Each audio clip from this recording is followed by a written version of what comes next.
Live on 98 FM UBC Radio. We're also live and clear on 4 radio stations covering entire Uganda. We're covering border to border, city to city. Must welcome our people from all sides of this country. I want to thank all the members of UBC Ground Zero and you who has been a part of UBC programs from morning up to this time that we join you with another interesting program. UBC Ground Zero. Ampaide Amon Utega is my name, and allow me to thank and welcome our listeners from Kitugum, Kotido, Padel, Moroto, Katakwi, Nakapirpiri, Kumi, Kapchorwa, Soroti, Apak, Gulu, Ajman, Moyo, Yumbe, Alua, Nebi, and all the other parts that I've not mentioned. I know you're tuning in, and we love you so very much. And thank you for always being a part of UBC Ground Zero, but I cannot forget our family members. Juma from Bosega, Lydia from Nagulu, Flavia from Nagulu, Martin from Muyenga, Joseph from Boyogerere, Catherine from Soloti, Joseph from Bale, and many others from Soloti, West Nile, Arua, and many other parts of this country. Ampaire Amon Utega is my name, and today we're discussing the fate of Uganda, we're discussing the history, we're discussing the present, and we're also going to look at the future of this country and the direction that we're taking as a country. We're going to look at many things that concern every person, that concern every parent, that concern every student. We're going to talk about education of this country. We're going to talk about things that concern the education system in Uganda, and it's a very big privilege and honor that have been joined by a person that is well known for not only promoting the good education system in this country, but also has put in all he has to make sure that our children and the future of this country takes a right direction. We're going to talk about education. We're going to talk about the education system in Uganda. There are so many resolutions that have been passed and approved by Cabinet and the Government of Republic of Uganda concerning government-aided schools. We're going to look into details of those resolutions, and we're going to see the effects, and we're going to see the implications. We're going to see how best they're going to be implemented, but also who is going to be concerned and who is going to be more affected. And we're going to look into the details of so much. There's so much that is taking place in our country, and as far as this sector is concerned, the government has resolved that, of course, you all know that we have the new curriculum that have been introduced in this country, I think this year. And also we have other resolutions that were made by the Minister of Education, Honorable Kaduchu, and we're going to look into details of all the discussion. But before we go into the discussion, allow me to introduce our guest today, Mr. Philbert Baguma, the head of National Teachers, Uganda National Teachers Association. You're most welcome, sir, to UBC Ground Zero. Thank you very much. I'm Baguma Philbert, the General Secretary of Uganda National Teachers Union. And let me take this opportunity to thank the management of UBC, thank the presenter, and I want to send greetings to all those who listen to this program, Ground Zero. I have heard the presenter mentioning almost half of the country, and therefore I want to greet you and wish you fruitful listening and sharing of ideas for the benefit of the Ugandan child and for the benefit of Ugandans. Education is the link to development, and therefore let us share ideas on how best we can have the best for our children in this country. You're most welcome, sir, and we are so much glad that you have joined us, and we're going to educate. Indeed, as you say, education is the link to the development and the future of this country. We cannot leave out issues of national development but we shall always try our best to teach the people of Uganda on the way forward and all those projects and programs that the government introduces day by day. You've heard from my guest in the studios of UBC. Later on, I will open my line as 0776 511 426, and you will raise us and tell us what needs to be done in the education system, what government should do to improve this system on this sector to make sure that the future of our children, the future of this country, is on the right direction. But if you cannot call on that line, you can send your messages on 0701 24 26 47. You can keep your messages coming through, and I will be reading them later on. Mr. Fulbert, you have been in this sector for a while, or for some good time, and you must have heard that the government has set new resolutions, especially in secondary schools and primary schools. These resolutions, we are asking ourselves as parents, as concerned members of public, where they are going to take us. One, they are going to redistribute teachers. The government says that they are so much concentrated in urban areas, leaving the rural setting. Could this explain the reason as to why we have poor performance in rural settings?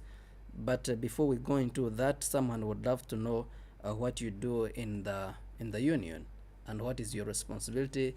What have you done in your term of service? How far have you gone? How far have you promoted this sector of education? How far have you led the teachers? First of all, like I told you, I am the General Secretary, and therefore I am the Chief Executive of Uganda National Teachers Union. I do the planning, I do the monitoring and implementation of union activities, and of course, the day-to-day business of the union is in my hands. I am the one to oversee whatever takes place in the union, and on top of that, I am the spokesperson of the union. We have made contribution to this country as an institution because our goals are two major ones. We have the first one as protecting the legitimate rights of the teachers as workers. Of course, as citizens, we have rights, and these rights are inherent. They are not given by the state, they are not given by any individual, but they are rights as enshrined in the 1995 Constitution as amended. The second goal is to promote the cause of education development in this country. And therefore, ours is not to implement educational reforms as an institution, but our members are the ones to implement. And therefore, whether policies, regulations, or any initiative that comes in education, we have to look at its merits and demerits, and then we put it to government to know that where they are going, it is going to help the Ugandans or it is not going to help Ugandans. And advocacy is our key component in whatever we do, because we must advocate for the best policies, for the best initiatives that can support and help the Ugandan child to benefit from education of this country. Interesting. And I'm glad that you are really doing that perfectly, and I believe the teachers are so much proud to have you as their leader, but also as their spokesperson. Going direct into the resolutions by government, a number of them, and so many, which are not so simple, but quite interesting and serious. The government has resolved that to redistribute secondary teachers saying that they are more than enough for the available students. How true is that? And where does that take us? One, they are going to redistribute from rural setting, from the urban settings, because they believe that they are concentrated in places which are urban based than the rural. But what is the implementation going to be, and what is the effect of this? Are students going to be affected in any way? How safe are your teachers? Where is this taking this country? Yeah, first of all, it's good that government has realized the mistake they have been creating. Because these teachers did not deploy themselves in the urban centers. They were deployed by the responsible officers. Now, when we look at primary, the deployment is supposed to be dependent on the staff ceiling of a particular school. Nationally, the teacher pupil ratio should be 1 to 53, meaning every 53 learners are supposed to be given a teacher. And therefore, in the event that we find more teachers than the expected number of teachers, then there is a responsible officer who caused it. Because how then did they find themselves in these schools, and yet for you to access a school, you must be deployed? Now, for secondary, when you are in teaching in O level, you are supposed to have a workload, and therefore the deployment should be based on the workload. If you are a teacher of arts, you are supposed to teach 24 periods a week. Now, these 24 periods that's why you hear that this one has load, this one does not have load. So if you have less than 24 in circumstances which are not special, because there are special circumstances where the deployment may not necessarily go as per the workload, because there is where you will find there are unique circumstances, and therefore you have to give the teachers, because they are learners who are supposed to be attended to. And then A level is around 18 periods per week. So that is the yardstick for deployment. However, there is always transiting of learners. You find in one term there are very many. In another term they have reduced, which means the teachers who qualified to be in school, at some time you will find the learners have reduced, and therefore some teachers need to be redeployed. So redeployment or redistributing of teachers is not a problem. The only problem is, how did they get there when they were not needed there? And now that is what they are trying to rectify. But as they rectify it, they are supposed to go deeper and find out how did it happen, so that we don't redistribute and within no minute we find the same thing happening.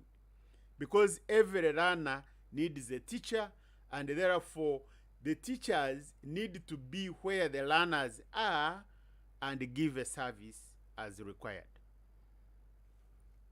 Interesting. The same minister said that we have more teachers in secondary schools, but few in primary school. Why is this imbalance? Are people resorting to going to secondary and abandoning primary? Where is the problem coming from? Or it is from, as you said, it is from someone who deploys and someone who recruits? Not really, because one, the teachers by training are not trained in the same way. Teachers of primary cannot be deployed in secondary. And teachers of secondary, although we have some unique cases of teachers of secondary who came in primary to cover the gap at the time of introduction of UPE, there are secondary school teachers who were deployed in primary because there was shortage. And they have since remained there, and they are still there. Now, obviously, we should see very many teachers in primary than secondary, because when you look at the enrollment, the learners in primary are more than the learners in secondary. And therefore, this is obvious. But possibly, if she's talking about that there is a very small gap in primary and a very big gap, that there is a very small gap of teachers in secondary and a very big gap in primary, that one can be understood in that context. But the two cannot have the number of teachers in equal measure. Obviously, the teachers in the primary schools are currently around 136,000. And yet those in secondary schools are less than 40,000 in number.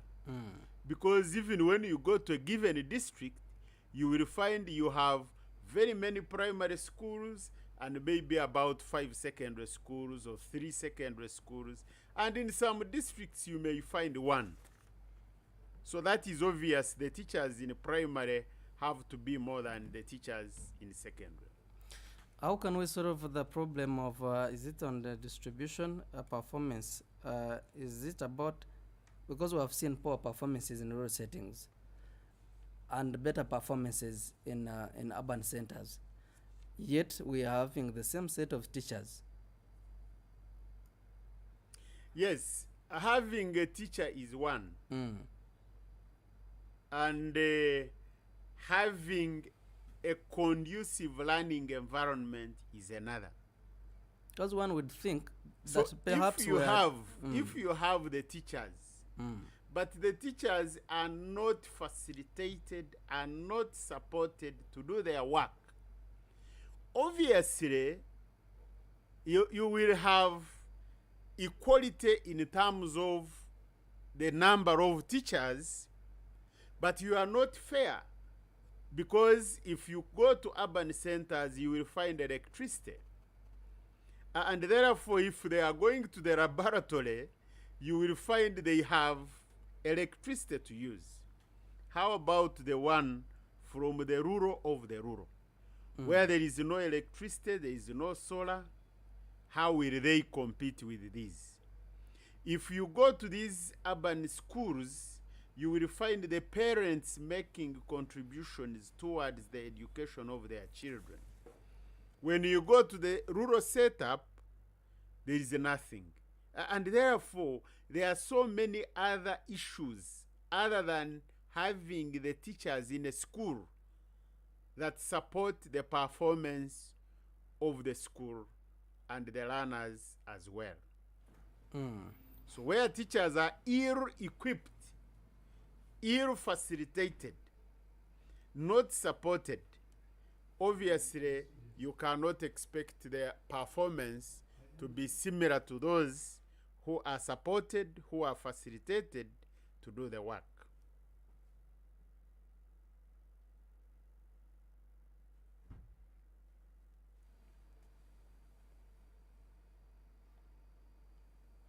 All right.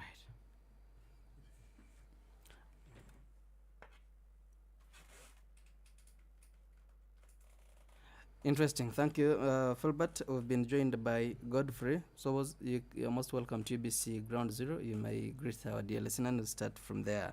We're discussing education system in Uganda and looking at the resolution that the government is introducing.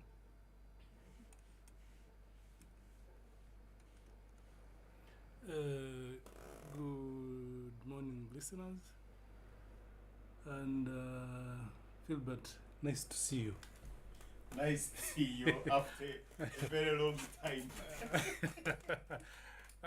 Dear listeners outside there, my name is Butebo, and I work for the Coalition of Uganda Private School Teachers Association. I am a teacher, a key stakeholder in education, and I'm grateful to UBC for the opportunity given. And let us engage the gear and we enjoy the show. Interesting. Starting from there, the government has introduced a number of resolutions, including redistribution of teachers. Do you support, or it is something that we should not even give much of our attention? First, define for me when you talk of redistribution, what do you mean? Transferring teachers from one school to another, because they will have a challenge that they are concentrated in urban centers and a few are in rural settings. Well, you see, you are lucky that today you are hosting professionals. Transfer is a normal thing in a given service. So when you say redistribution, I don't get it. Transfers are normal. In the first instance, how can you tell me that teachers are concentrated in the urban and they are not in the rural? How can that one be? That was according to the statement of the minister. Then it is hollow. Because deployment is done based on so many other factors. Now, we have a policy on the teacher-pupil ratio, which determines the staff ceiling as determined by the Minister of Public Service. So they will know school X has number of these students. We are going to deploy this number of teachers. So that is a normal process. There is no way you can tell me that teachers were concentrated in the urban areas and there were few in the rural areas. How did that one come to be? Maybe it's about who deployed them. Well, I'm not a deployment officer. We're looking at how this might affect the system of education.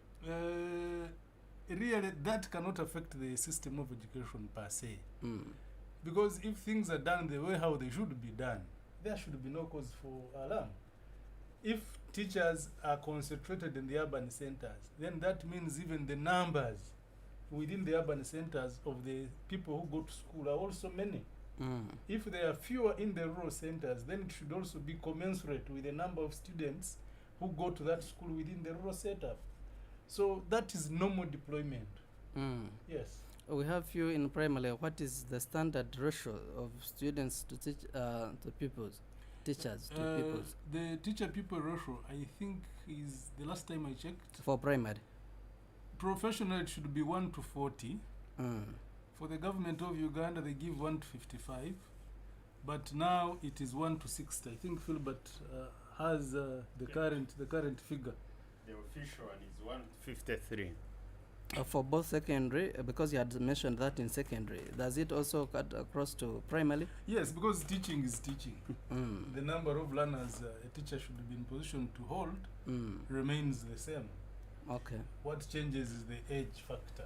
I was going to mention that, yes. Because if you are gathered 53 children in P1, it is much far different from 53 students in senior 6. You might be amazed that it is easier to control the ones in P1 than the ones in senior 6. Interesting. The other resolution is that maybe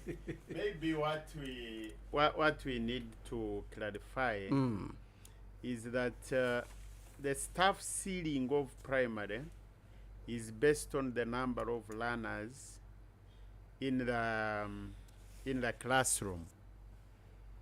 And like I said, government official teacher-pupil ratio is 1 to 53.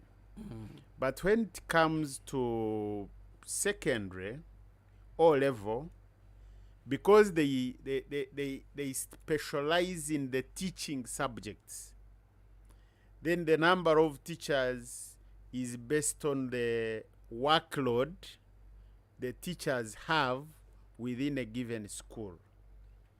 And the same applies to A level, because they have to see how many subjects are you teaching in a given school, and therefore how many teachers are going to teach these subjects basing on the workload which they have.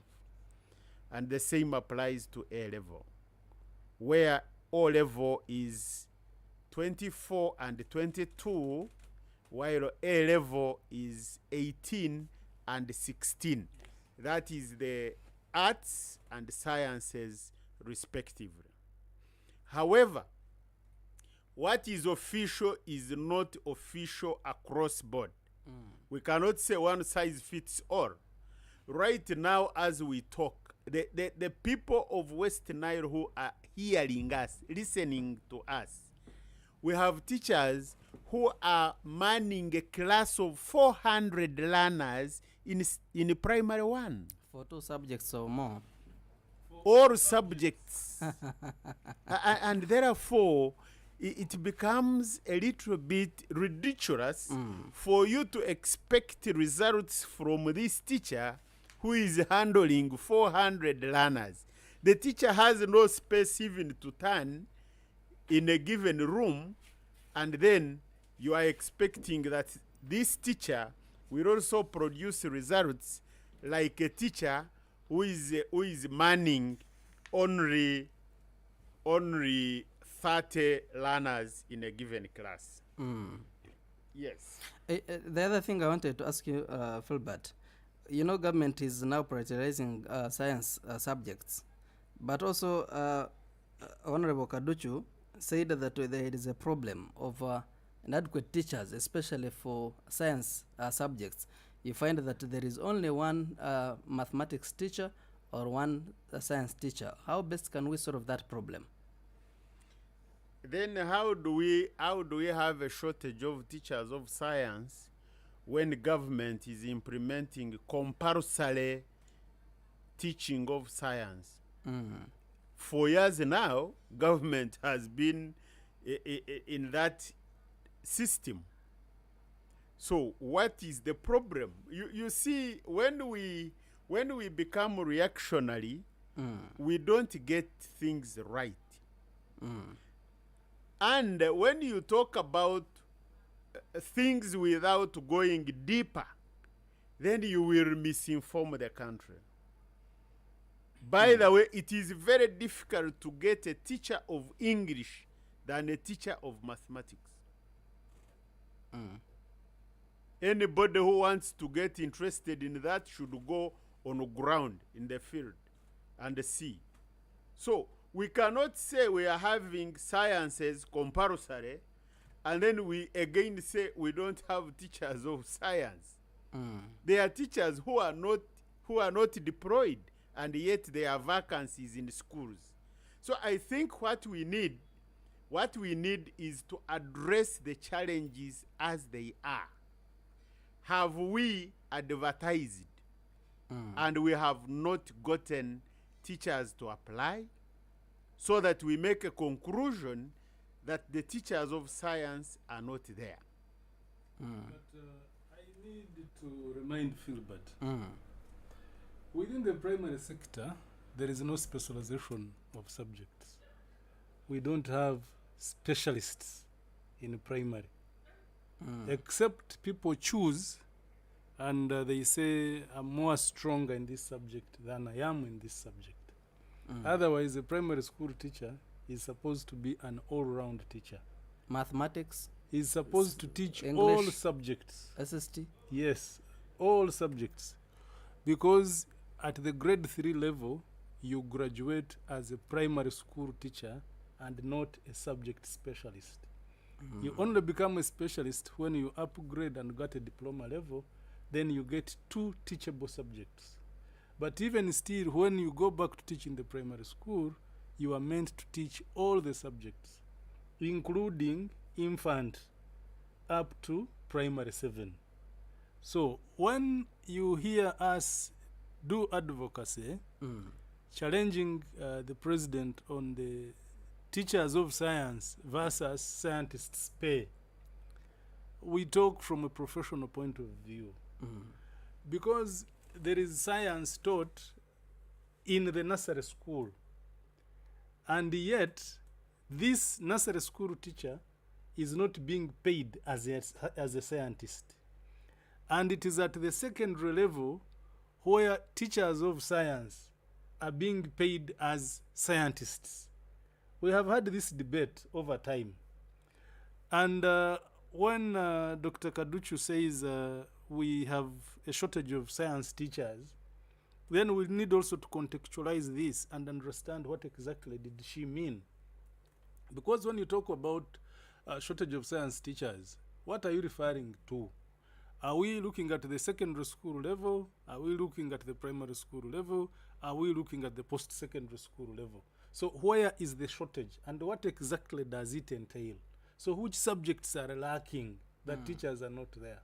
And as my colleague Philbert was discussing, you realize that the English as a language is one of these subjects which has no teachers.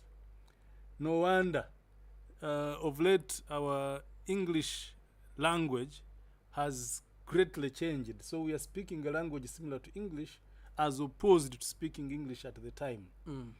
And that's why you see there are all these issues of languages, including now we have Chinese, Germany, Kiswahili, Uganda, etc.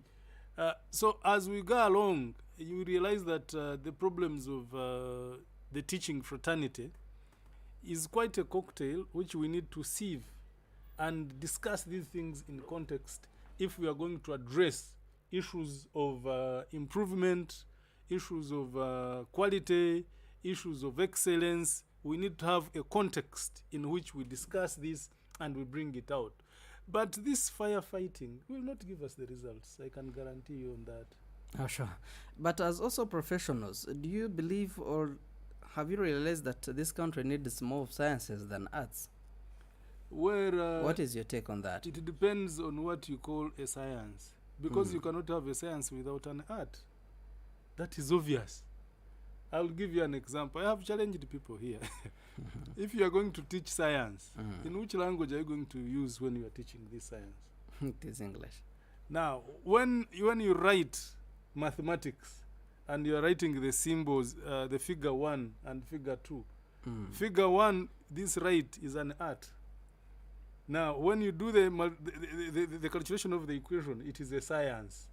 So there is no way you can separate these things. Even if you study science, you have to write a report. Now, when you write this science, when you write a report, is it an art or it is a science? You have to do a presentation because you have done a study, you have done research, which is scientific, and you have got scientific results. Now you have to do a presentation in a boardroom. So are you using art or you are using science? So there is no way. These things, they work hand in hand. It is complementary.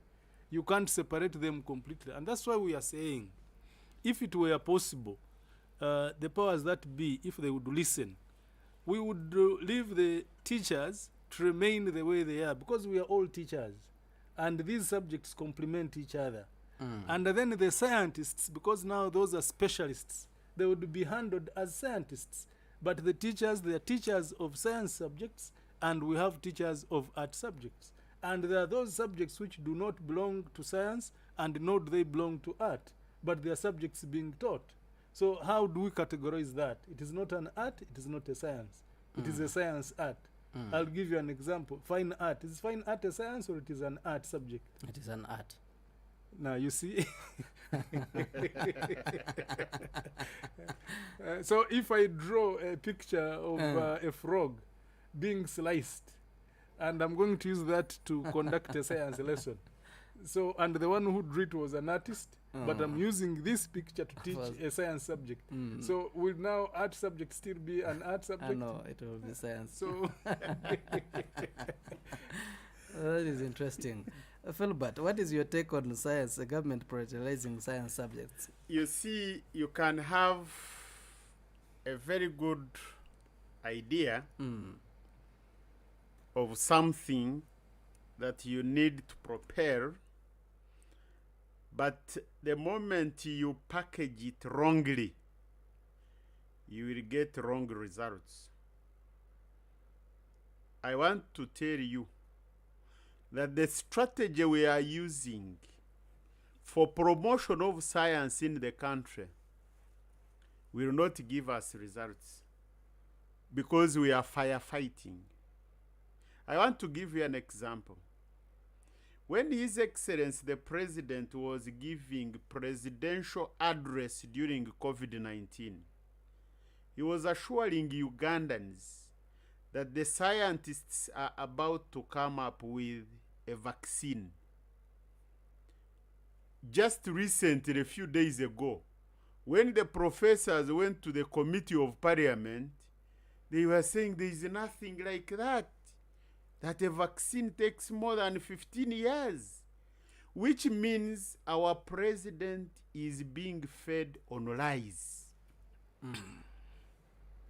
A teacher is trained to facilitate the teaching learning process. If you are going to teach English, you will get a book that was written by Ogundipe, get the content, go and deliver the content to the learners. What does a teacher who is going to teach biology do? You will get a book, Introduction to Biology.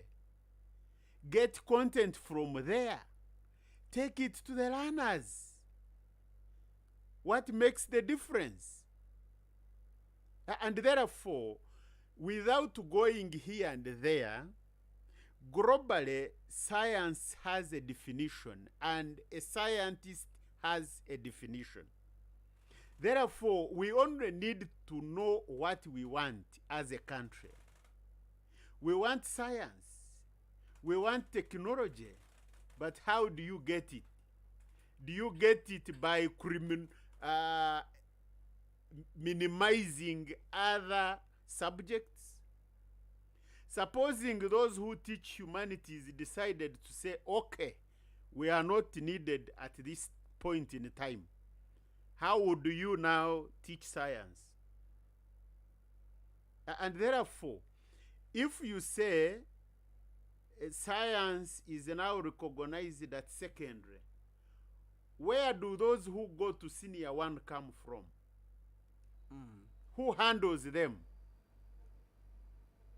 And supposing they said, okay, let science begin in senior one, what would happen?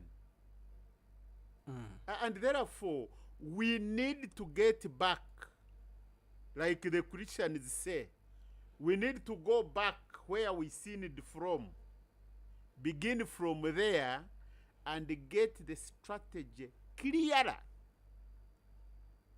Right now, public service is in a total mess. Why?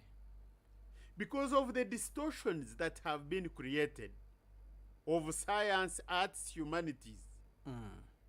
You cannot now sit and say we are aiming at service delivery as a country through public service.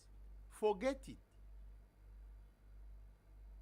People not saying what is paining them does not tantamount to happiness.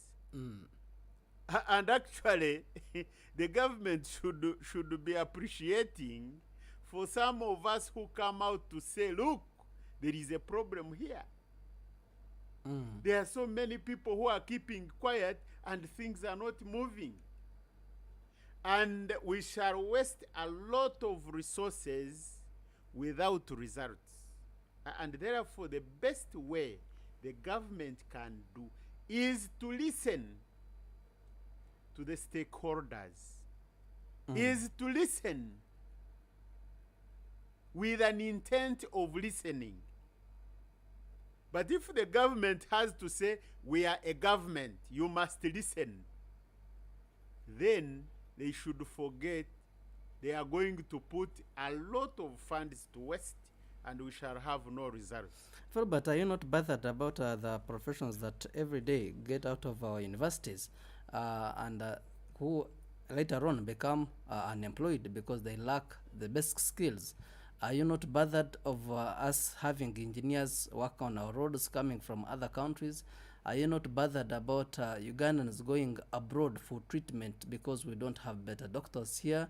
Are you not bothered about the engineers, electric engineers and many others, civil engineers? If you had to look at maybe those dams that we have, you would find that the senior engineer is coming from somewhere.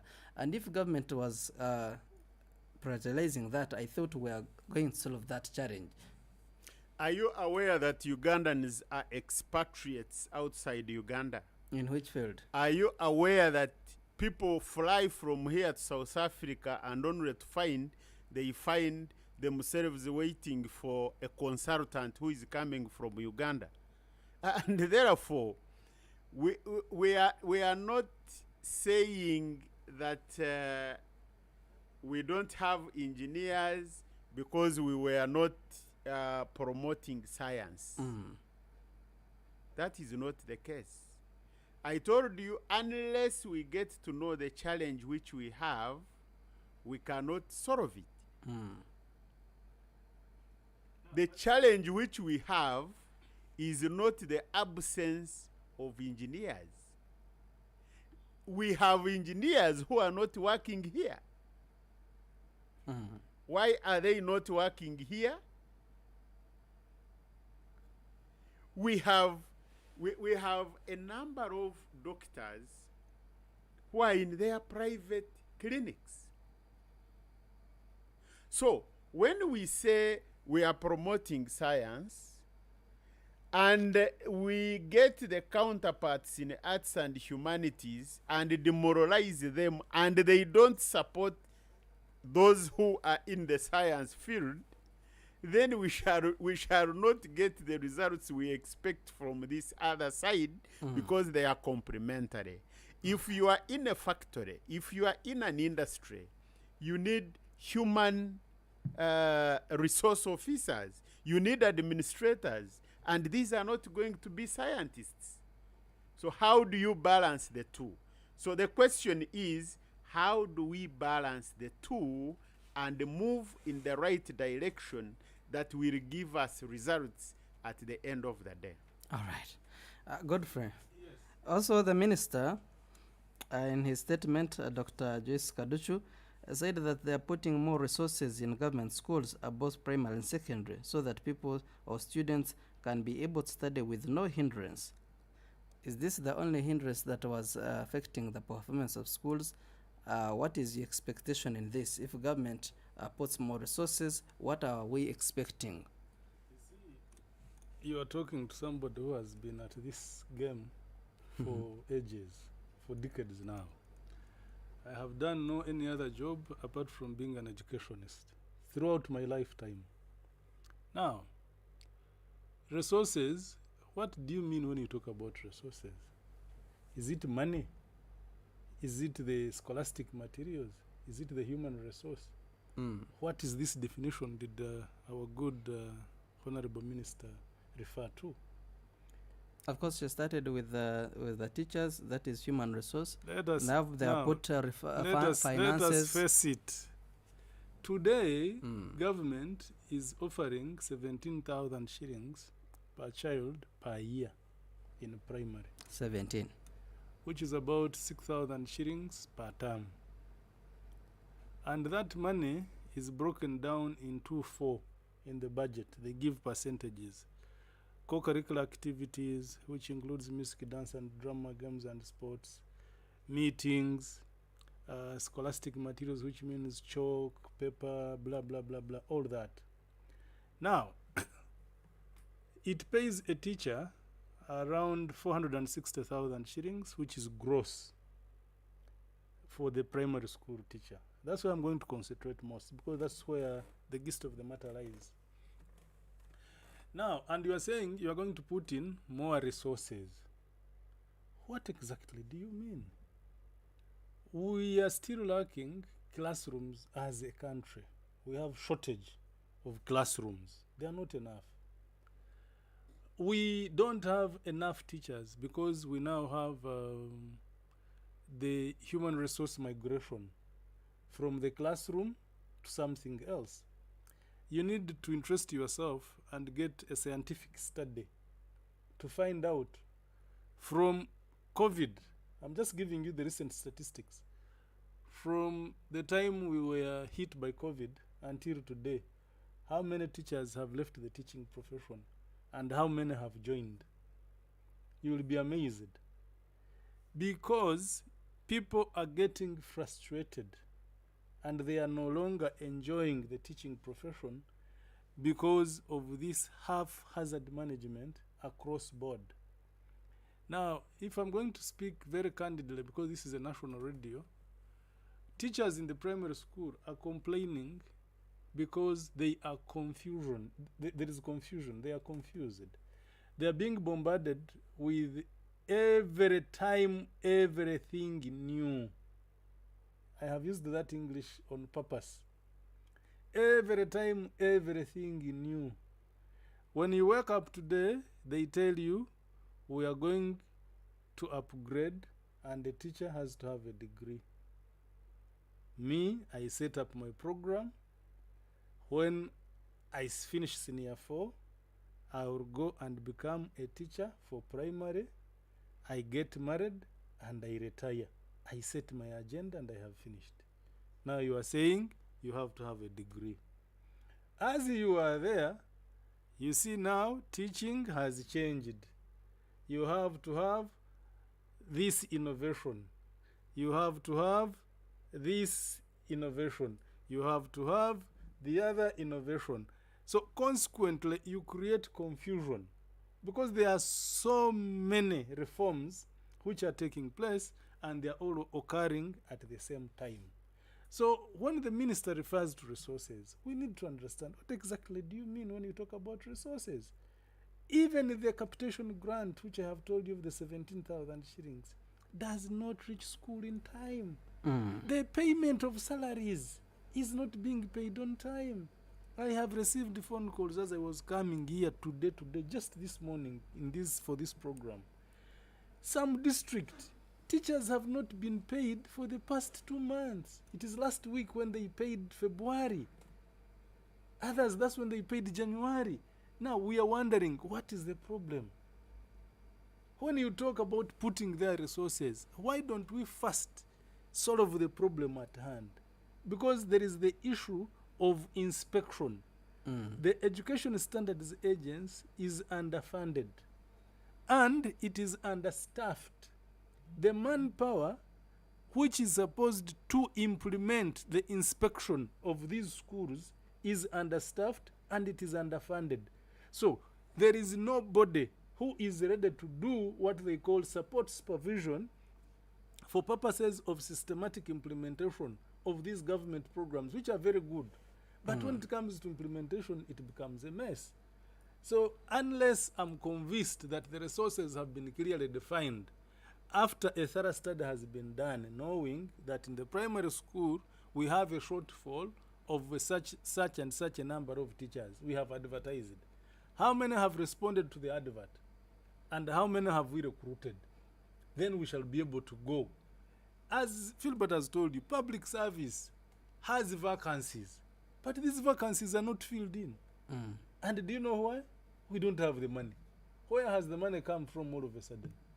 I have told you the teacher-people ratio. You go in some of these schools, one teacher is teaching a classroom because there is the class teacher system. One teacher, 140 children in a class. And you are saying you are going to have resources. Maybe to reduce on that number of student-teacher ratio, the government is opting to construct more 1,000 schools in parishes and 330.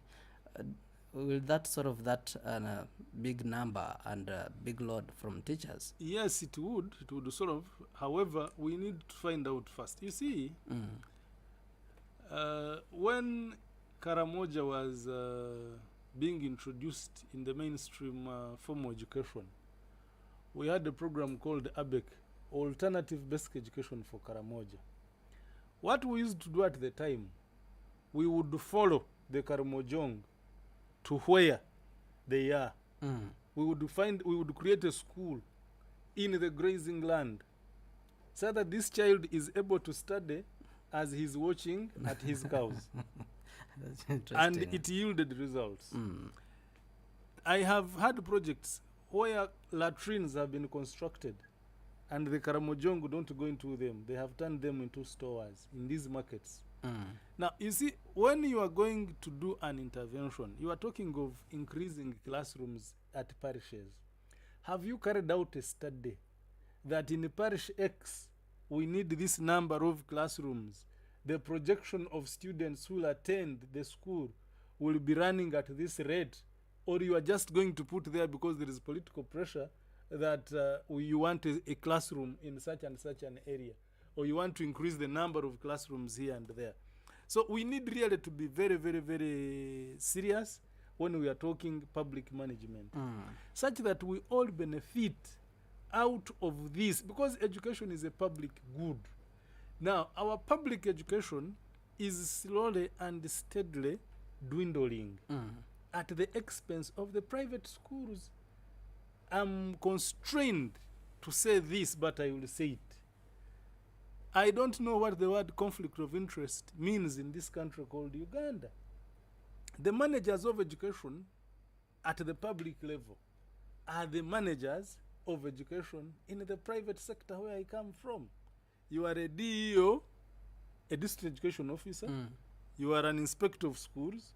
You also have a private school. Somewhere. You are a minister and a minister of education. And you have 4 schools. You also have schools somewhere.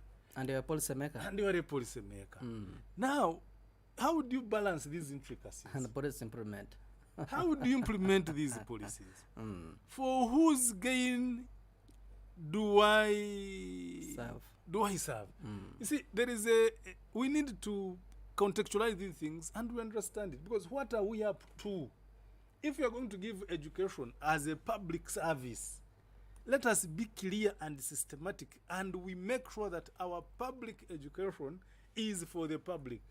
And let that one private education be handled at that angle, such that there is no conflicting royalty. Because you will find where to belong and where not to belong. Maybe it is the reason why we are the way we are. I think the minister was right. He said, as you said, there were lacking teachers. She made mention that there are 1,819 teachers, which is more than less according to the ratio that you just mentioned.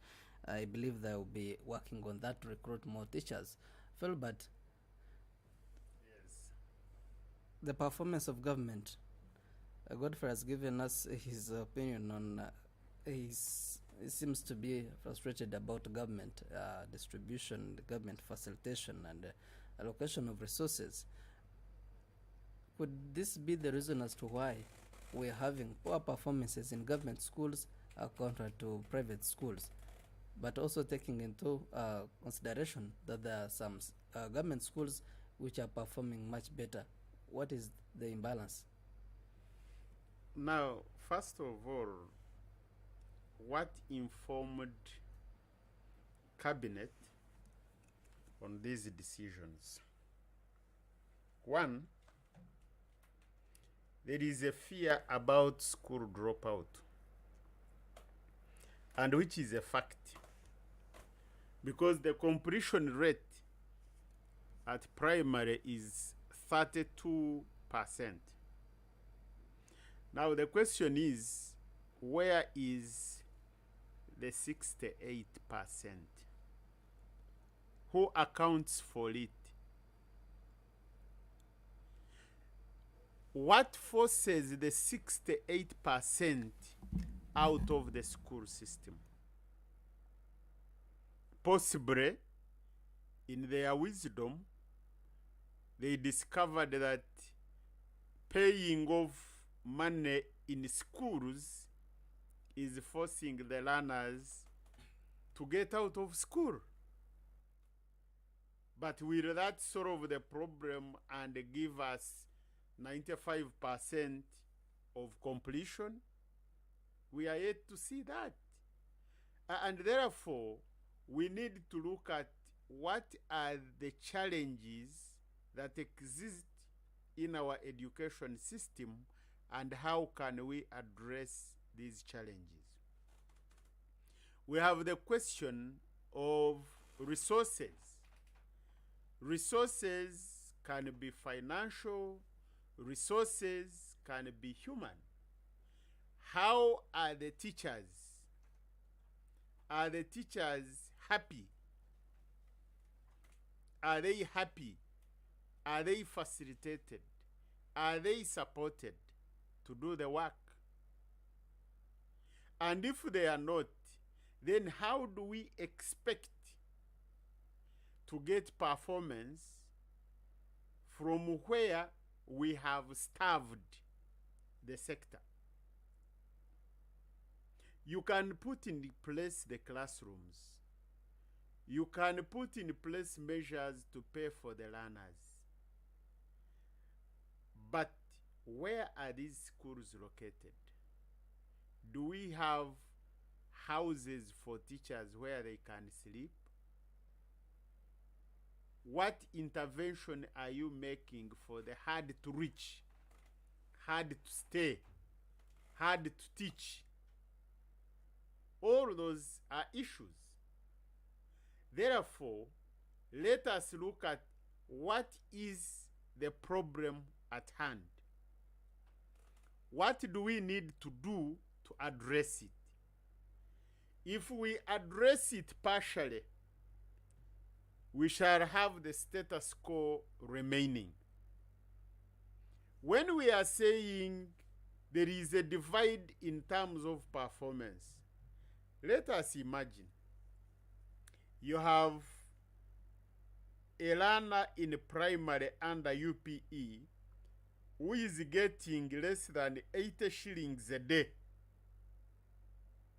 Now, 80 shillings a day, you compare it with someone who is paying, let's say, at minimum 200,000 per term. You may think this is little, but when you compare it with what government injects in the public school, then the other one becomes better.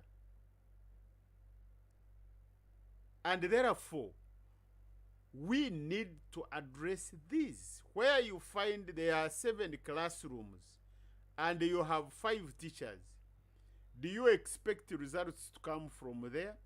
Because at any one time, there are 2 classes which are not attended to. The private school might be in makeshift, but the owner will make sure that each class has a teacher. In some well-established schools, you will find a subject is being taught by 3 teachers. One subject, 3 teachers. But in a public school, 1 teacher, all subjects.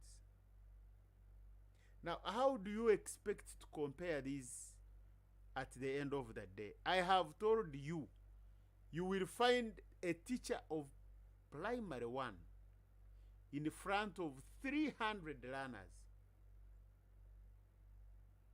And you expect this teacher to produce results like the one who has 30 in a class.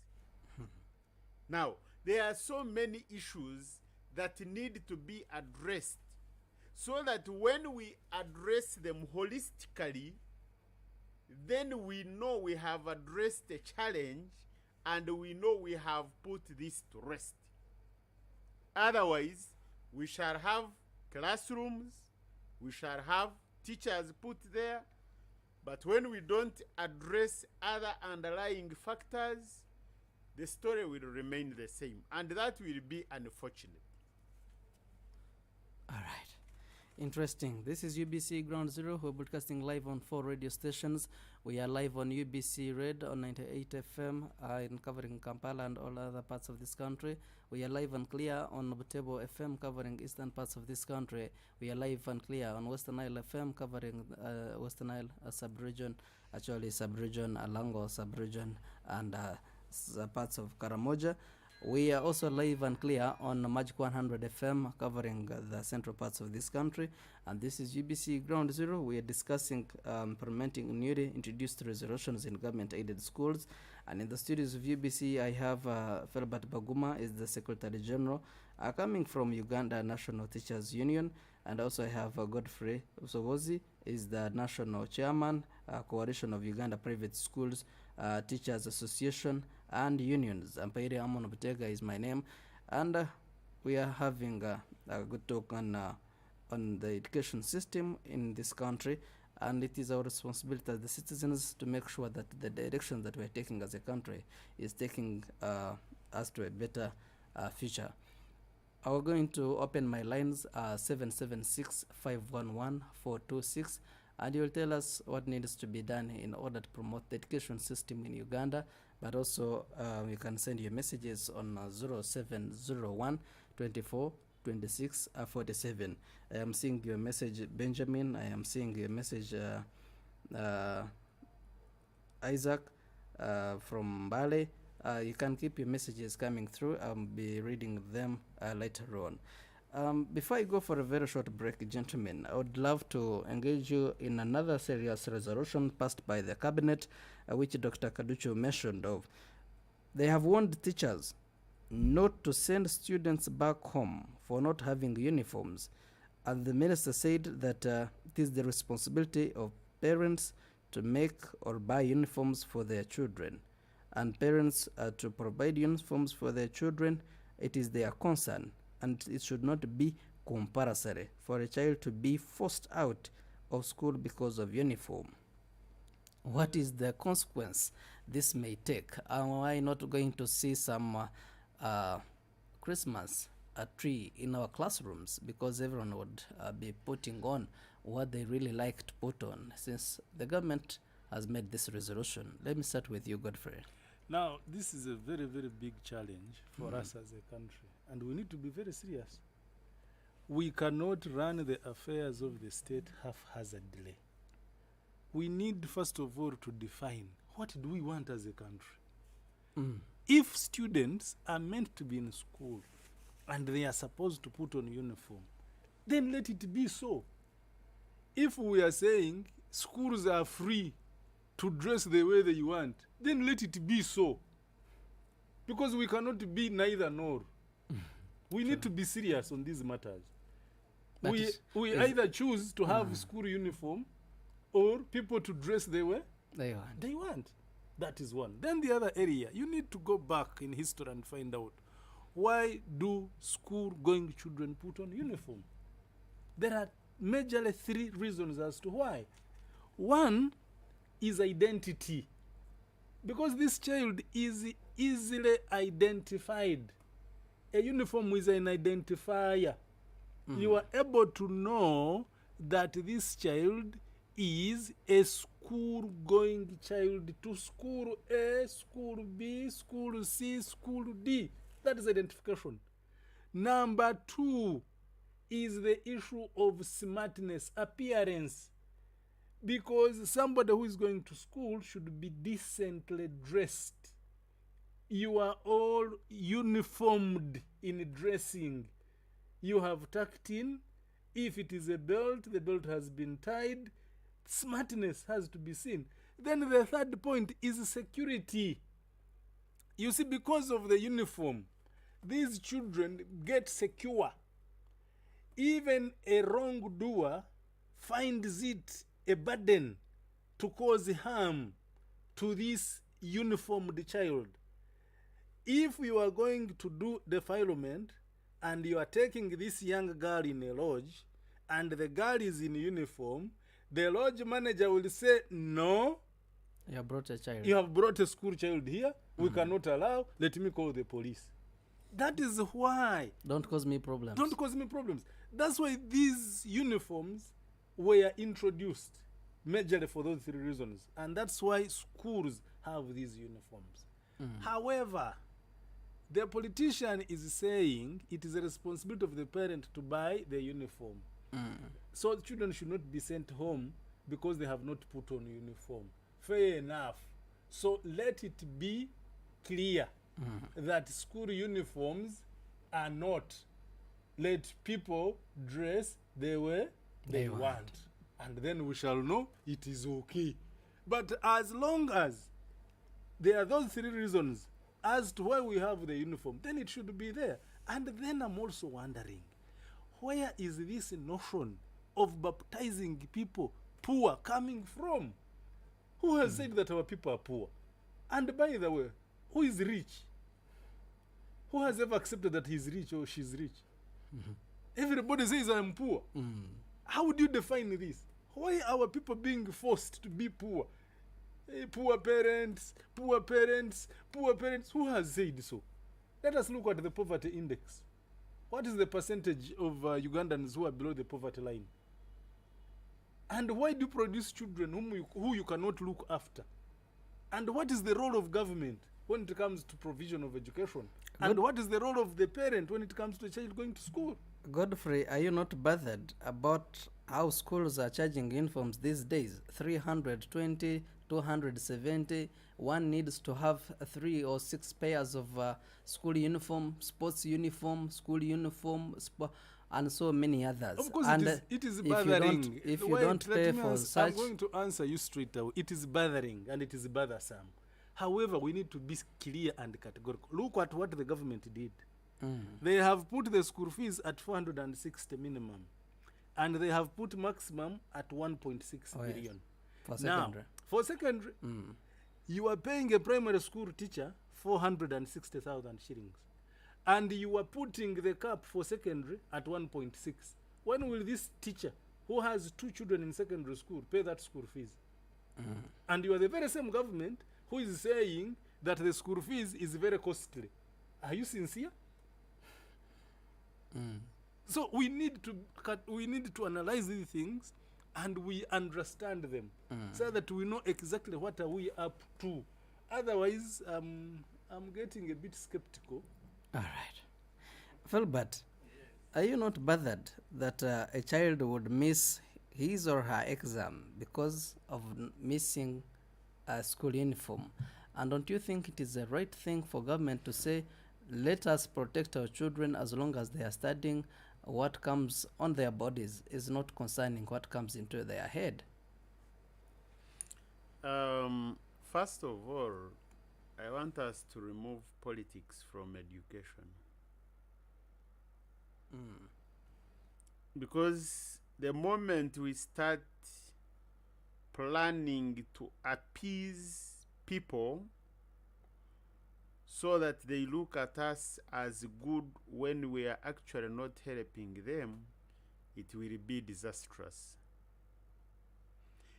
It has been common that when you go to some schools outside the urban centers, or even in urban centers but which are UPE schools, you will always find there children who do not put on school uniform.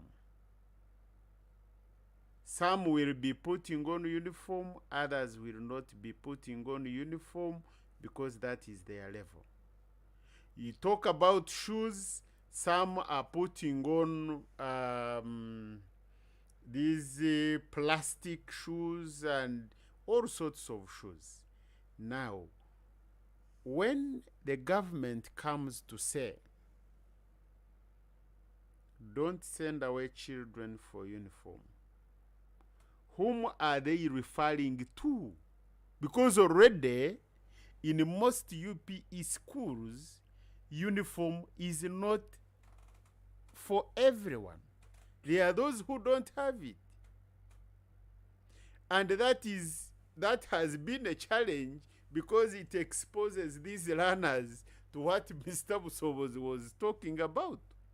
It exposes them. It is a risk. But because they are coming from families which are not able, they have been going to school and nobody had sent them away. But now government is saying, don't touch these learners because of uniform. It means even those who were trying to buy uniform will not buy it because you have given them a leeway. So you will make the situation worse. 2, you see, when we talk of uniform, we should not use bad practices to condemn what is good.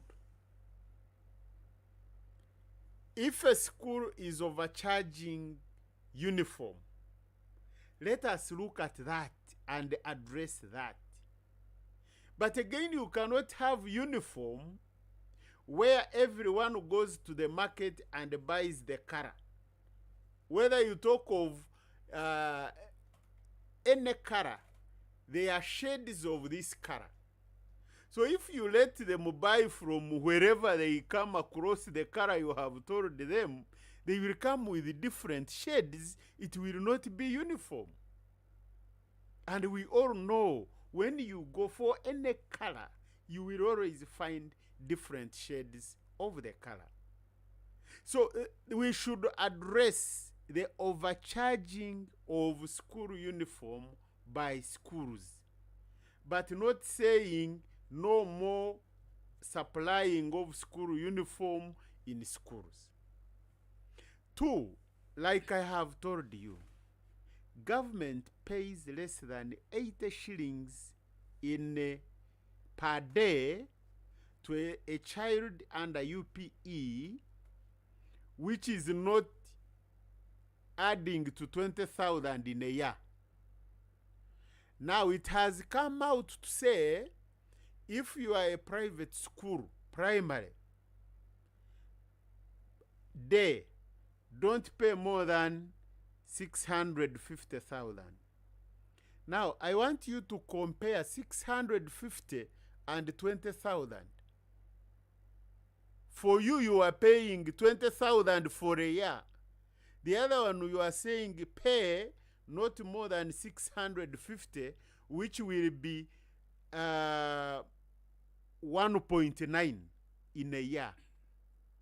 So you are looking at 2 million versus 20,000. But you want all these learners to get the same quality of education, and they are all using the same curriculum.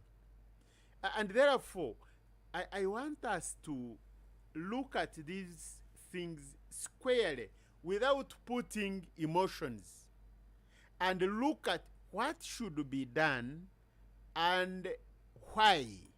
What are we addressing? And then we help the Ugandan child out of this mess. Otherwise, we would actually, sometimes government comes up with very good ideas, but the way they are brought for implementation, they die on arrival. Because if you bring it and it is not practical, obviously people will not implement it. And therefore it will remain on the paper, but it cannot be implemented. That's why stakeholder involvement is very key. If you are bringing something good for the people, why don't you involve people in determining what is going to help them so that they own it and you walk the journey together? All right. Interesting. Ground Zero and 4 radio stations, UBC Radio, UBC Butebo, covering eastern parts of this country. We're also live and clear on Western Nile FM, and we're also live on Magic 100 FM. We're also streaming live on radio, UBC Radio, on YouTube. You can just be there and be part of the conversation. My line is 776-511-426, and you'll be able to reach us. I'm going for a very short break. I see you have started calling, but allow me go for a very, very short break, and when I return, I'll turn with your calls and reading some of your messages. This is UBC Ground Zero, and Ampaide Amanutega is my name. Ground Zero live on UBC Radio. Stay tuned. Don't miss UBC Radio Ground Zero every Saturday from 10 a.m. to 12 p.m.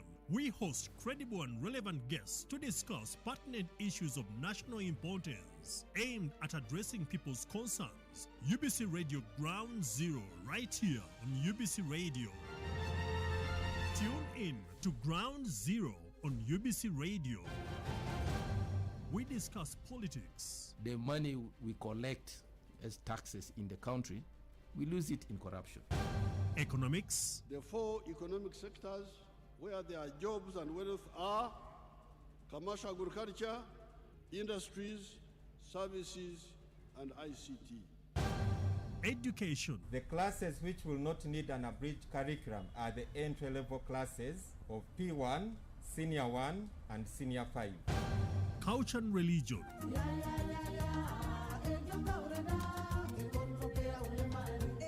and other areas of human interest. Ground Zero every Saturday from 10 a.m. to 12 p.m. on UBC Radio. Don't miss.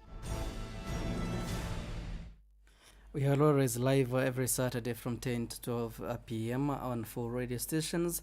That is UBC Radio, UBC Butebo, UBC Western Nile, and Magic 100 FM for UBC Ground Zero. And we're glad that you're part of us from the time we started this program.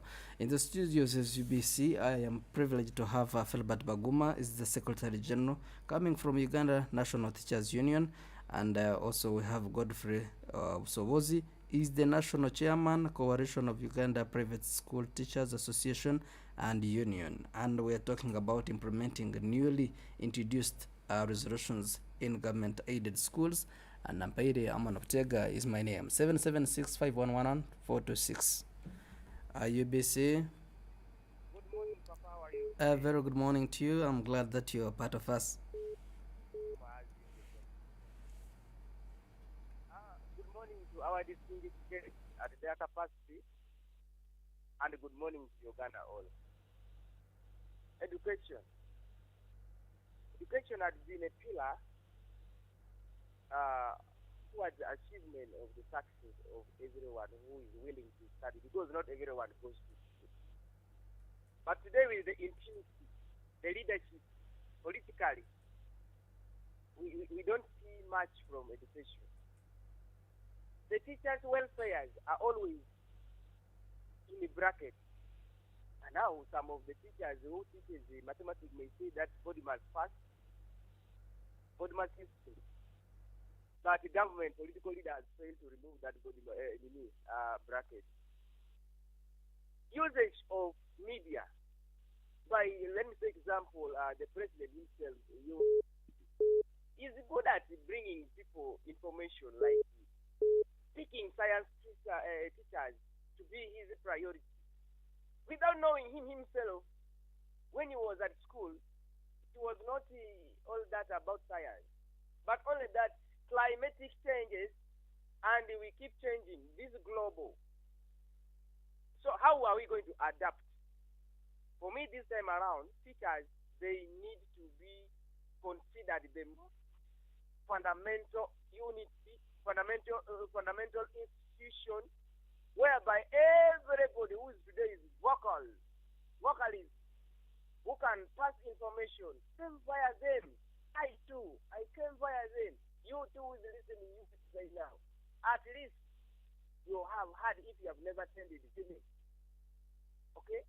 So, UPE had its own fact. Why it has not done to the best. Why? Number one, corruption. Number two, implementation of the funding. It will reach to next week, where I come from, when it is, from Kampala it is a half, it will reach there even, not even a quarter. Then the supervision, someone was talking about supervision. I don't know, it will help us. How and which method do you normally use it with your team to supervise the government funding, and yet when we are not seeing the feedback? And the corona came with its issues. So many teachers resorted to ride border, and by themselves they can confess, and they will say that at least in a day I'm sure of my 30,000. You are going to struggle with the children of someone's children at school, even you are going to get annoyed.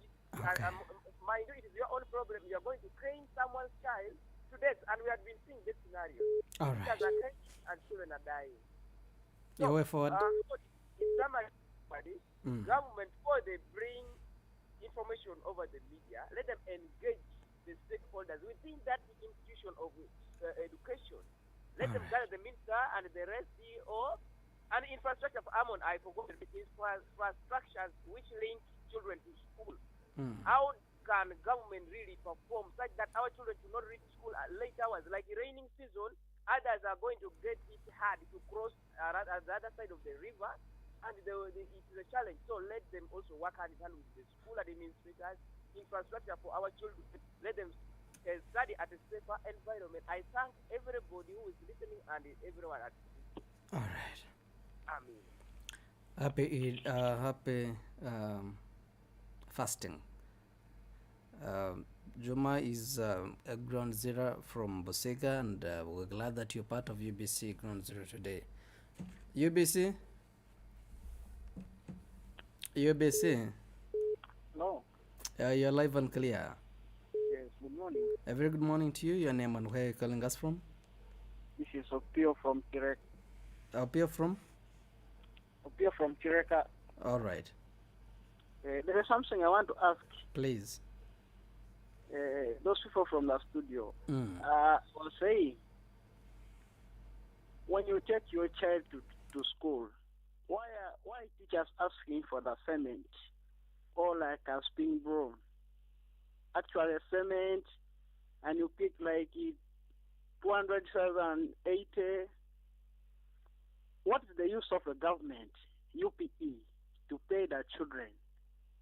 And for those money, where are they taking? Are they taking to give the teachers, or they're going to give the government back? Secondly, you're talking about children, say, like in primary. Why are they asking again money from primary level? And about changing teachers, it's good to change teachers. Like for me, I was having my teacher at school, but this teacher of mathematics, he was a very stammerer. When you tell him that he pardon, he can just say, pardon for what? When you didn't understand the question, he cannot even pardon about you. So it's good to change a teacher so that the teacher will get the characters of schools, of children at this school or from other schools. But even if this teacher was redistributed or transferred, still he will keep on stammering. I know.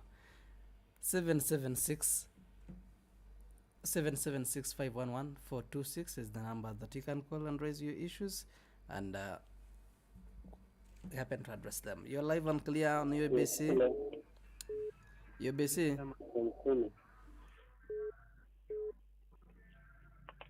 The only challenge I see. Your name and where you're calling us from? Your name, please. I'm calling from Kumi. I'm Emmanuel. Emmanuel Kumi. Yeah, Emmanuel Omo. All right. So the only challenge I see. Most of the research is carried only in urban areas. But when you reach to the rural areas, the information which is captured and being presented is alternated.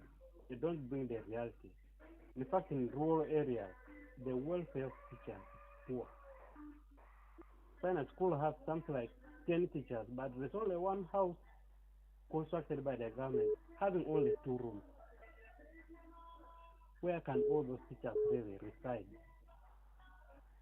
All right. That's the problem. The great problem is just the welfare. All right.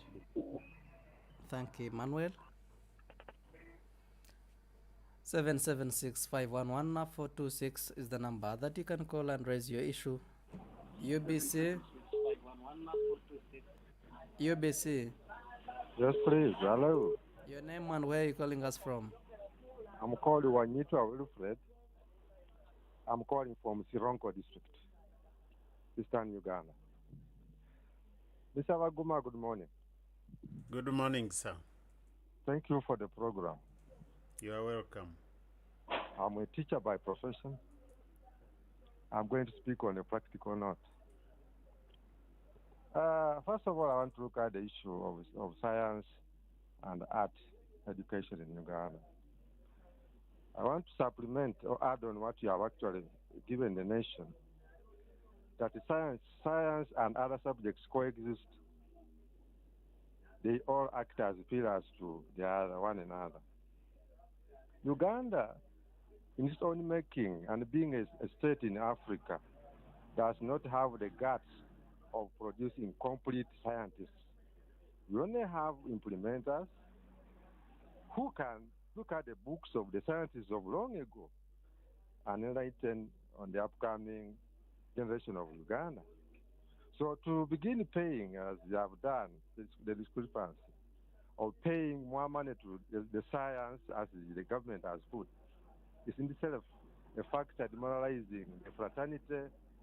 And when intimidation is there and people are not striking and demonstrating, the demonstration will go back to the class. And that's the reason you see that performance is not as they predict. Secondly, the poor quality of education in Uganda and in Sironko, where I work, shall continue to persist and exist for as long as the policies that are designed by the heads of the Curriculum Development Center, the president of this country, the permanent secretaries, and the Minister of Education are without inculcation of the grassroots implementers. It is very absurd for you to design a cloth for a best friend of yours whom we have not actually known the size, the body size, and you just make a dress in that way and you think it will work and fit. That one itself may be an outfit. And the reason you find that policies that come out of the grassroots, the ministry, are not properly embraced. Because once the participation has not been done by the teachers and other lower cadres here at the grassroots, then there will be disgruntlement and there will be no promotion or there will be no achievement of the results and the planned activities. All right. The mass promotion and the liberty of children, because there's a lot of liberty, there's much strict emphasis on discipline and time management and what on the teacher, especially on the current trend of monitoring the teacher by phone. But the child is at liberty. The teacher is curtailed from picking even a stick to scare or to just use it as a tool to curb indiscipline in the school. Now, if the child is not tamed and the teacher is being tamed and the child is the one supposed to benefit and actually reap success, what will this be? The dense population, I'm in a school called Salikwa Primary School. I repeat, Salikwa Primary School. I'm Wanyitwa Wilfred. I have a class of P1 with over 400. I have a class of P5 with over 370 managed by one teacher. Tell me that a teacher will be able to assess, mark, and guide students. Even just calling a register alone can take you a period or 2 periods, which are supposed to have been for teaching. So unless the government comes up to discover that the 53 per child ratio of the teacher is made realistic, then the teaching and the success will not be reached. That infrastructure development is also too low. The schools have no accommodation. Even when the policy says there are supposed to be more teachers, you will find the district not advertising because it's also underfunded. They have always had the gaps, like in my school, Salikwa Primary School. I'm supposed to have 38 teachers, but I now have 22, and the gap has never been filled. So check that. Now, all right. Yeah, way forward, sir. The perspective now and conclusion is that the pay discrepancies and the politicization of education programs and the political systems and the rules around are not going to be of any value. Let's leave the politics to be aside and education to be its own way. Lastly, my colleague there talked about uniforms. You cannot stand at the national level and say that uniforms are useless. Uniforms are for identification, as he has put it, and enforcement of discipline. A child who is absent and is passing by a school and has the school a uniform to that school will prompt the teachers to say this one is absent.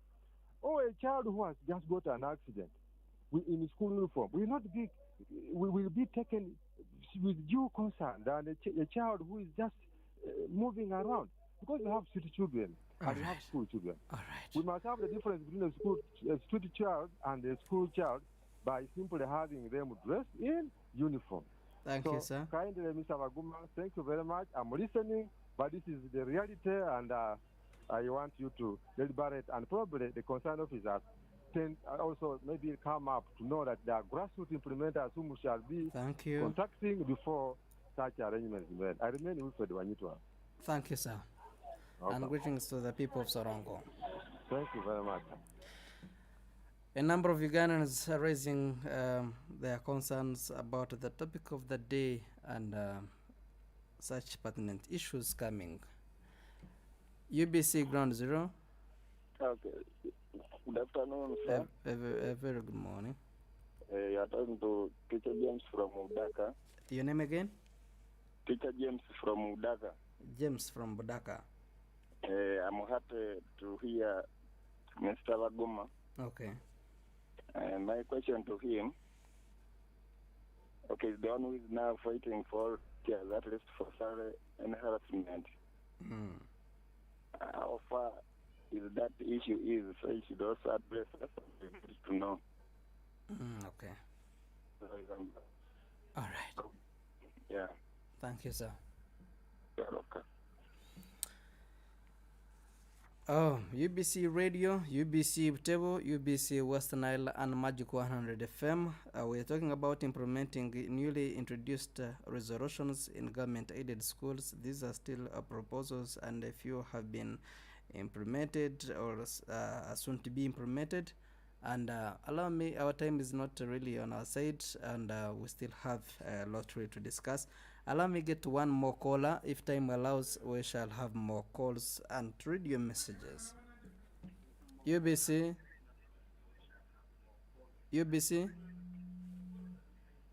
Ground Zero. Hello. You're live and clear. Thank you. This is Otim Bernard from Katakwi. Otim? Hello, Otim Bernard from Katakwi. All right. Thank you so much, Mr. Baguma. Okay. Is listening. Mr. Baguma. Is listening. For me, I would think the government cannot solve all the problems of teachers and learners.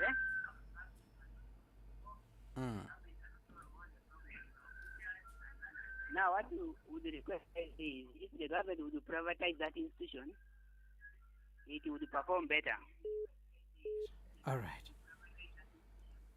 Thank you. That is when it can solve and fix those problems well. All right. Thank you so much. Most welcome. Allow me for now pause some of the callers and read some messages. Some from Entebbe. You said government is ready to favor the parents, especially in the rural settings, by shifting the burden and taking it on to the government. How do you expect a peasant to pay for children for uniforms, which is worth 100 plus when he's not earning? And also Benjamin from Bale says the government introduced privatization, and this has really affected the education system, and the government has not really given much more attention to the government aided schools. I'll keep your messages coming through. I would be reading one by one, but time is not on our side. Allow me give you 1 minute if really would be enough to answer some of the callers, starting with you, Baguma. Yeah, thank you very much to the callers. Thank you very much for the compliments and questions which you have contributed. One, consider the teachers, because there is a lot of corruption, and government needs to fight corruption in order to save resources for teachers' welfare. Thank you very much for that observation. Why ask cement and other items for school children?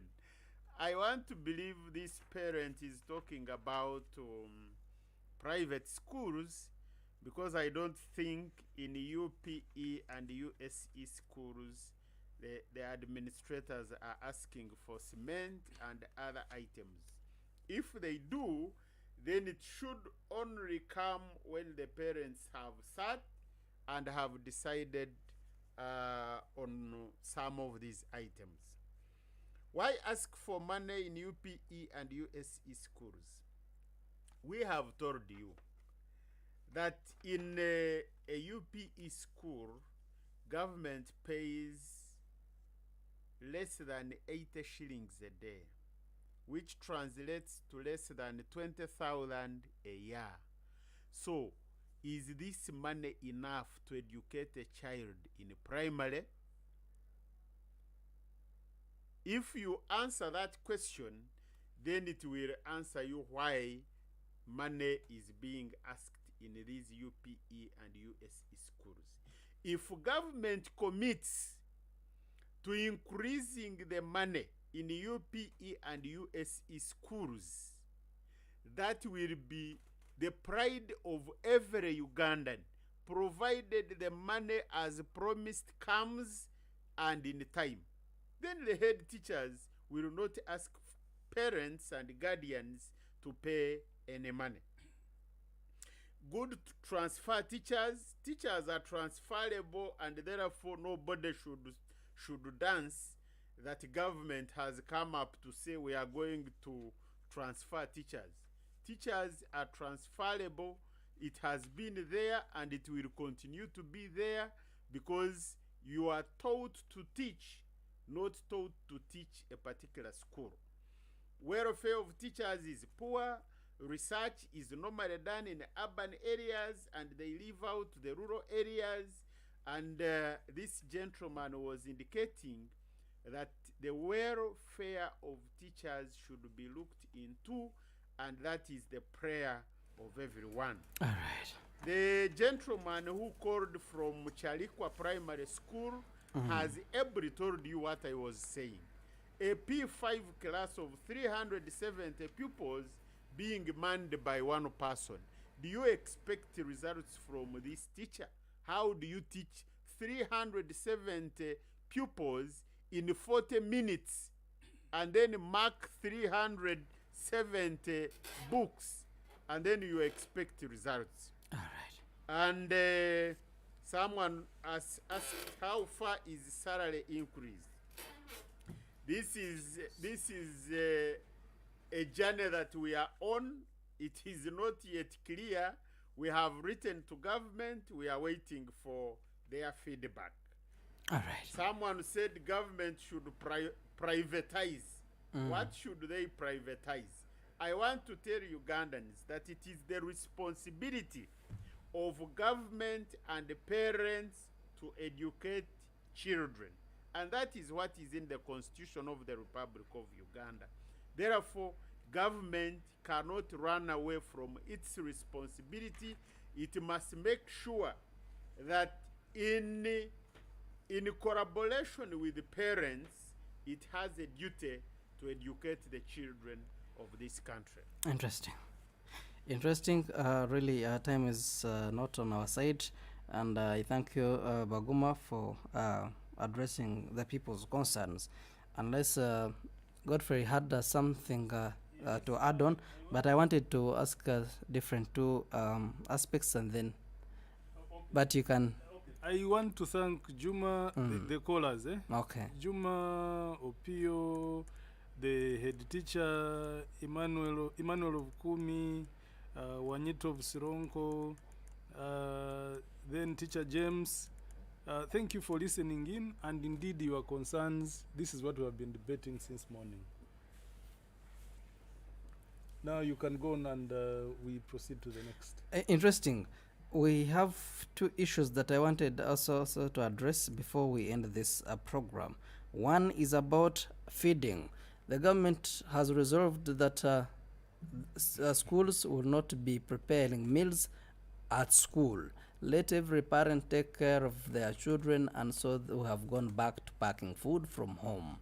Your concern on that, and how is this going to take us? Is it a good idea, or we have gone back to the other side that we came from? Godfrey. We are in the 21st century, for heaven's sake.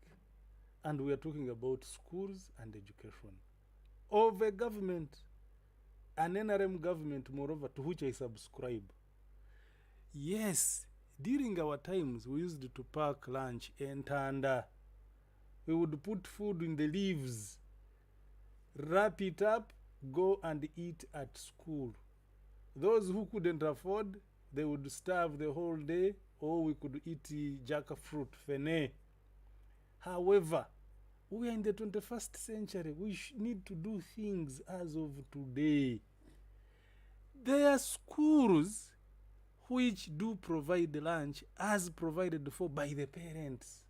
I'm talking now to the rural school because this is where the focus lies.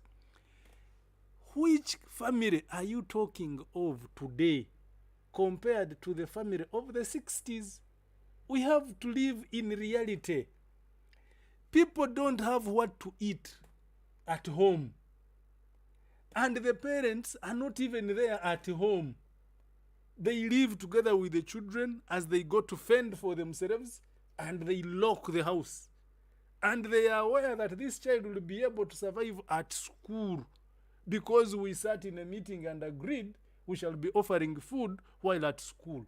And you are saying there will be no lunch at school. What are we up to here? How about those families which can't afford a meal a day? And yet, they are able to afford a meal for their children while at school. Did you know? I will use an example of Karamoja. That when the World Food Program was giving food, students would be many during that time of serving food.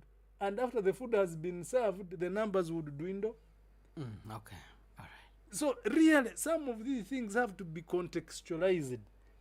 These children will starve at school, and it will affect their performance in terms of study. All right.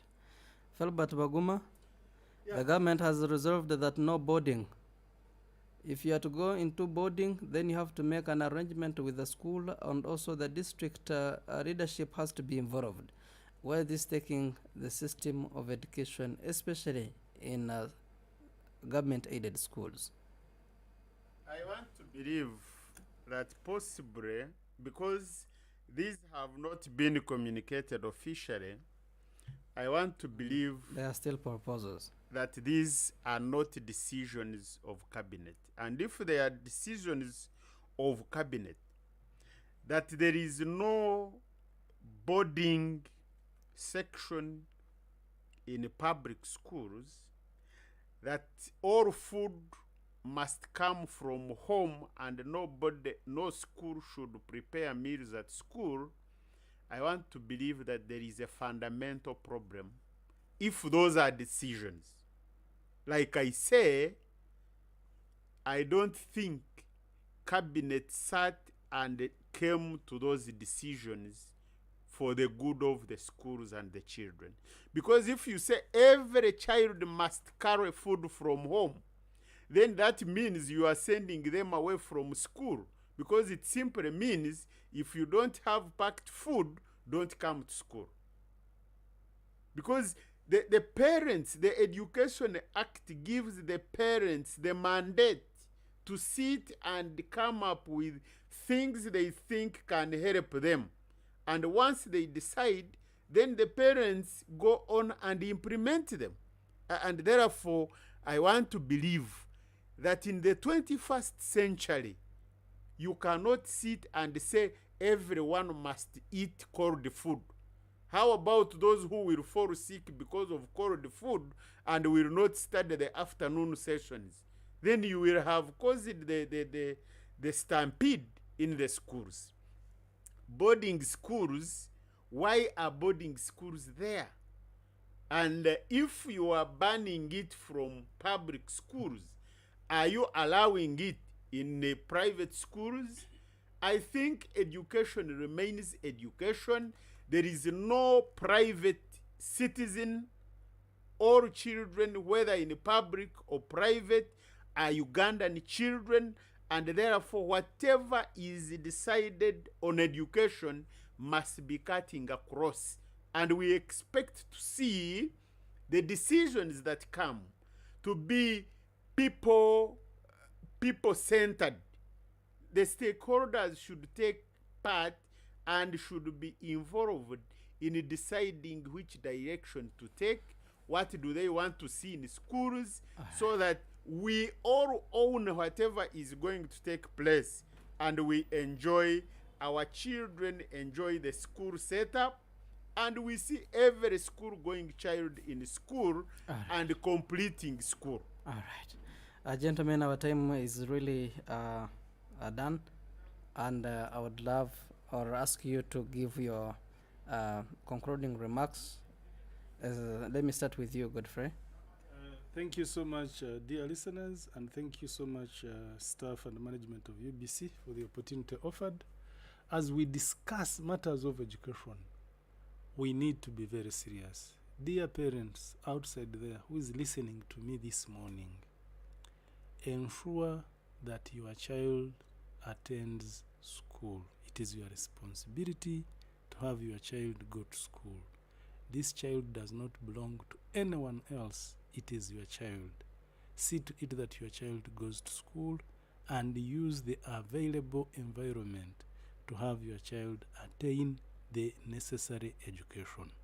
On the part of government, I would implore the managers of government that let us address the issues as they are, as opposed to firefighting. Godfrey Observers is my name. I thank you. Philbert. Yeah, thank you very much once again for inviting us to come and share with the Ugandans about education. I want to call upon all Ugandans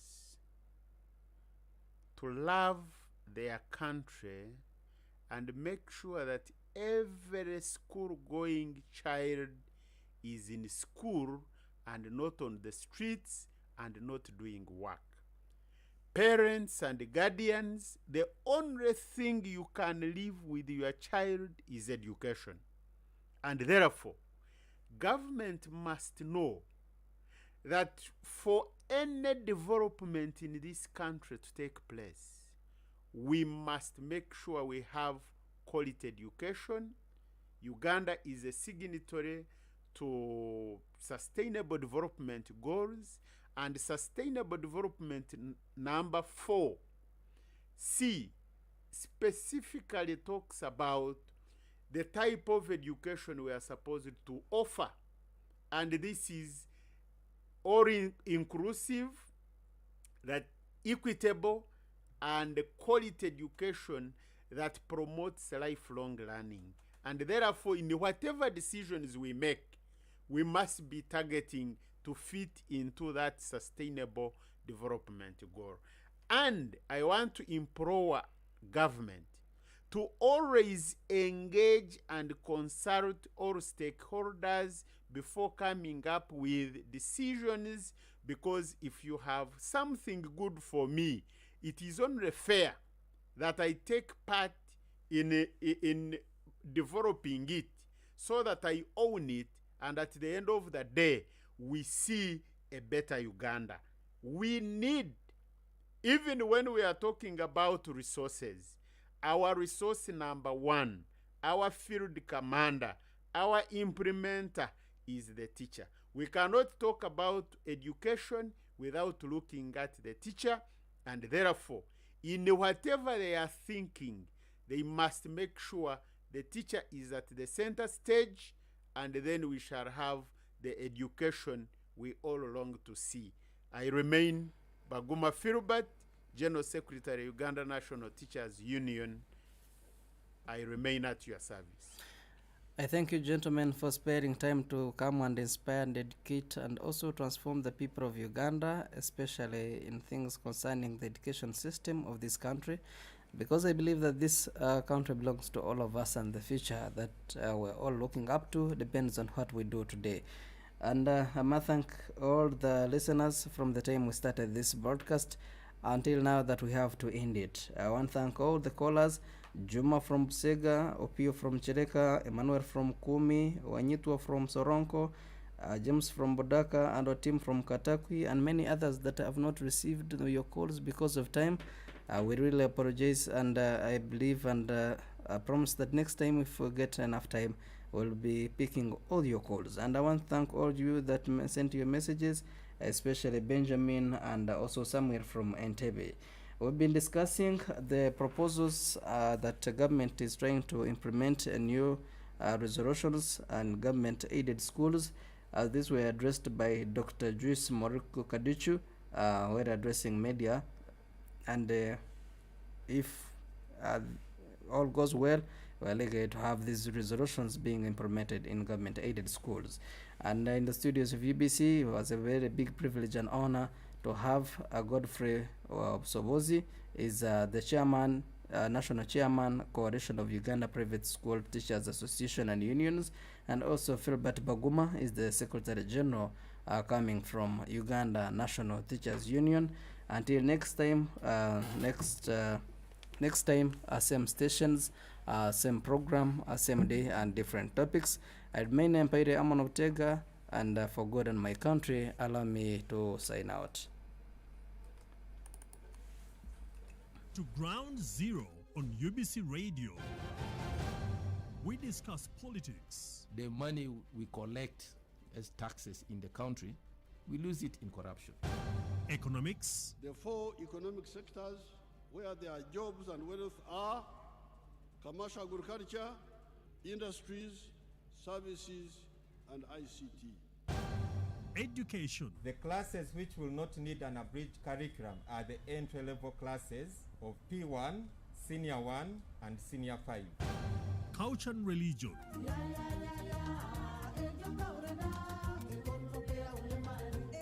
And other areas of human interest. Ground Zero every Saturday from 10 a.m. to 12 p.m. on UBC Radio. Don't miss. This is Ground Zero live on UBC Radio. Stay tuned.